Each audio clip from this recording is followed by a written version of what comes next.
మీరు గమనించండి, ఈ రోజు మనకు ఎదురయ్యే మనువాదులలో 80% మంది బీసీలే. వాడు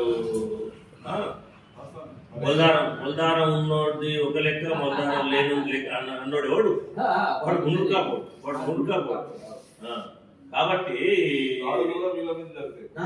తర్వాత BCs are the foot soldiers of మనువాదీస్. ఫుట్ సోల్జర్స్ అని ఉంటుంది కదా, ఒకడు సన్మాన్ జారీ చేస్తాడు, ఫర్మానా జారీ చేస్తాడు, వాడు అక్కడ ఇంట్లోనే ఉంటాడు, కానీ దాన్ని అమలు చేసుకోడు ఇంకోటి ఉంటాడు, వాడు ఫుట్ సోల్జర్. అది మనమే. గుజరాత్ అల్లర్లలో కానివ్వండి, ఇంకో చోట మనువాదుల కృత్యాలు చేసినా కూడా ఆ మనువాదుల ఎజెండాను అమలు చేసిన ఫుట్ సోల్జర్ ఎవడంటే బీసీ. కాబట్టి బీసీ బిడ్డల దగ్గర మరింత ఓపికతోటి, మరింత సంయమనంతో, తమ్మి ఇది మనది కాదురా, నువ్వు పోతున్నావు సరే కానీ ఇది మనది కాదు, మన